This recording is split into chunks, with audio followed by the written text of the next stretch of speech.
City de Londres, Inglaterra. 2 semanas después, la Conferencia de Seguridad Mundial debatió por días lo sucedido en Bruselas. El armamento utilizado en el atentado contra Immanuel Khan era prácticamente indetectable. Armas plásticas manufacturadas con tecnología de impresoras en 3 dimensiones. Otros mostraron páginas de internet donde un estudiante de 15 años enseñaba a fabricar artefactos de fusión atómica. La tecnología está al alcance de todos, explicaba un cronista apoyado por imágenes, pero no es lo peor, es la libertad de información la que provoca esto. Internet debe estar restringido en términos de derechos de publicación. Solamente la prensa puede editar periódicos y solo los canales de televisión dan noticias. Este mismo concepto debe ser aplicado. La medida se aplicó sin demoras, y millones de blogs y páginas web donde se opinaba sobre el acontecer nacional o mundial fueron cerradas. Las únicas páginas privadas que se aceptaron fueron las comerciales, incluyendo la pornografía.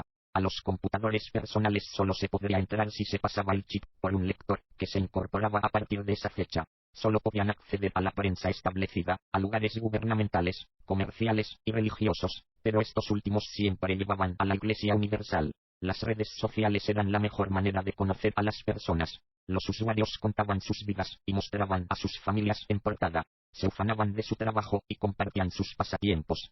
Pero de ellas se restringió cualquier usuario que publicara contra el sistema. Se le bloqueaba primero por una semana y si persistía se le eliminaba para siempre. Obviamente la eliminación llegaba acompañada por la visita de agentes de la ley para levantar un sumario por sedición o algo peor. De ser culpable se le sometía a juicios sumarios y se le enviaba a campos de adoctrinamiento o a prisiones comunes. El grupo criminal cristiano autodenominado Templarios fue declarado fuera de la ley a nivel mundial.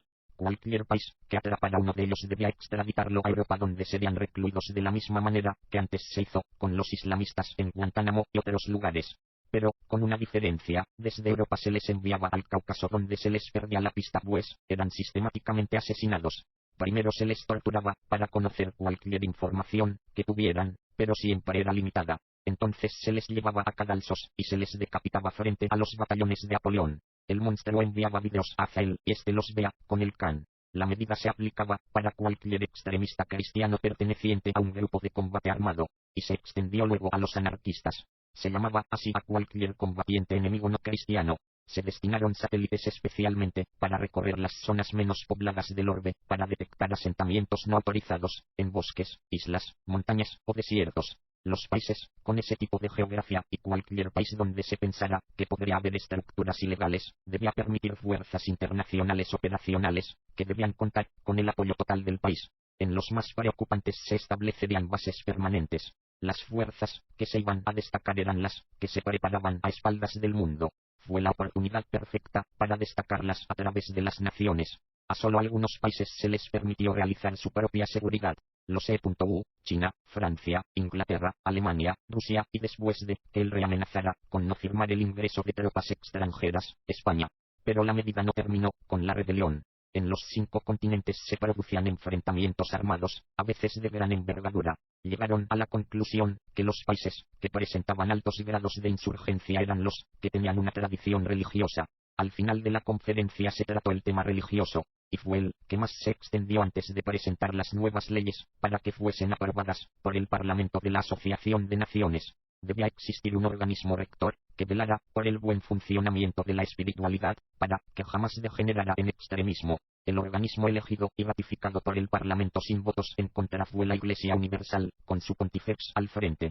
Solo se permitió que el judaísmo mantuviese la independencia, no porque el Khan y Azael pensaran en el respeto, sino porque ellos utilizaban el Sancta Sanctorum del tercer templo para sus propósitos. El papado fue un tema especial. Se le aplicó la misma medida que a Israel, pero solo con respecto a Aviñón.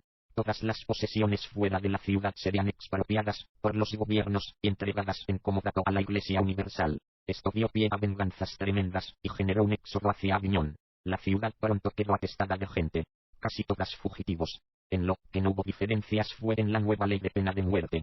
Como un acto humanitario se estableció la imposibilidad mundial de que fuese aplicada sin una autorización expresa del gobierno de la Asociación de Naciones, OAN según sus siglas. Solamente los tribunales de justicia asociados a este organismo podían castigar con la pena de muerte. Estos tribunales estaban sobre las Cortes Supremas de todas las naciones del mundo y se arrogaban el monopolio en términos de vida o muerte. podían decidir una pena de muerte en casos en que la ley del país la negara. Esas ejecuciones eran llevadas a cabo por personal internacional. Ninguna nación podía oponerse a la extradición de personas hacia los tribunales mundiales.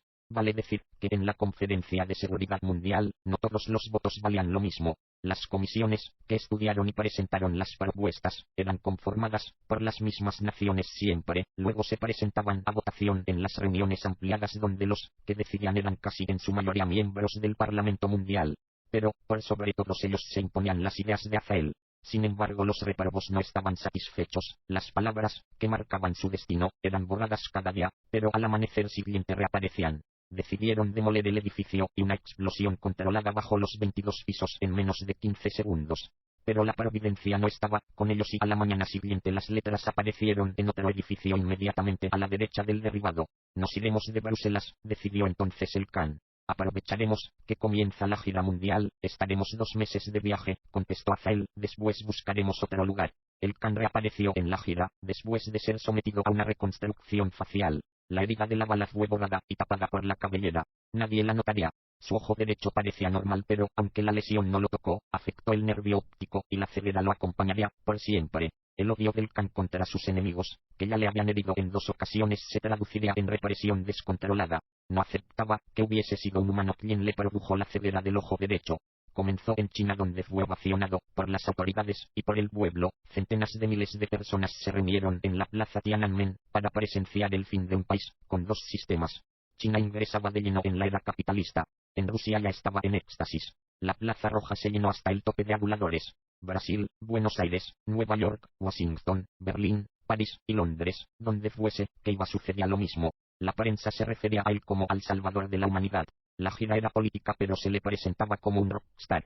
Ufano de poder y soberbia, llegó a Jerusalén, donde fue recibido como un rey. Se sentía un rey. Azael tenía todo preparado. Había comprado a precio de oro un palacio blindado a 2 calles de la base de la explanada de los templos. Exactamente el lugar donde salía el túnel, que iba hasta el Sancta Sanctorum.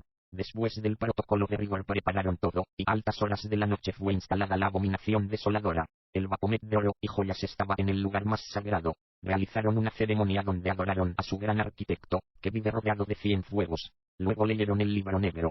Estaba escrito, contando, desde el momento en que se ha abolido el sacrificio perpetuo e instalada la abominación de la desolación, 1290 días.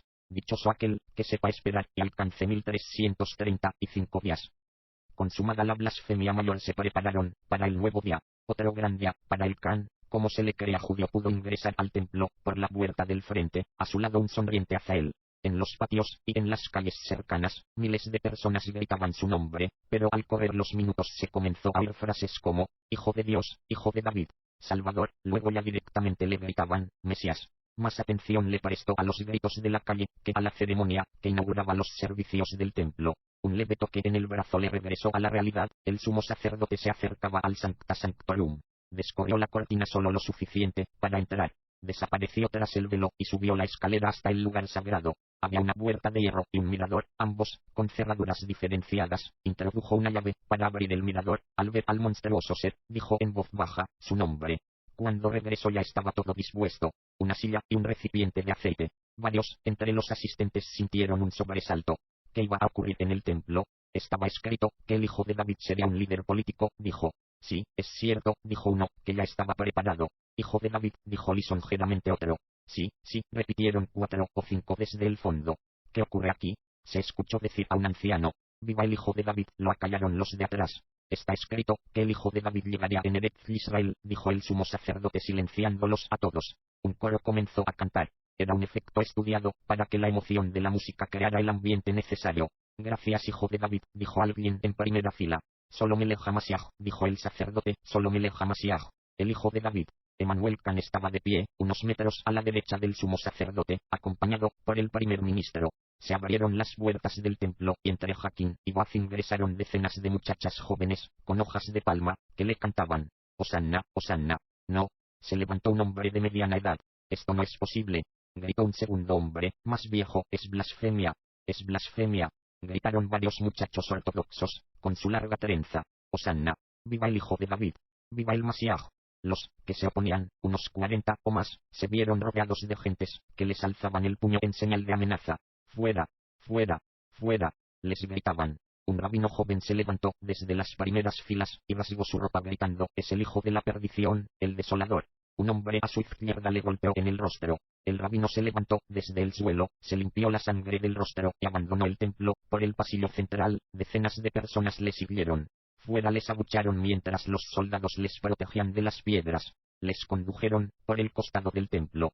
Pensaban que los sacarían por una puerta posterior, pero en cambio fueron apresados y conducidos de inmediato a un cuartel militar. Serían los primeros entre los judíos que debieron elegir entre su fe y el hijo de perdición. De 53, solo 2 renegaron, los demás fueron pasados por las armas en un improvisado paredón en el muro del cuartel, pues aún no llegaban las guillotinas. Sus familias, alertadas por otras personas que no se atrevieron a expresar su repudio públicamente, trataron de huir.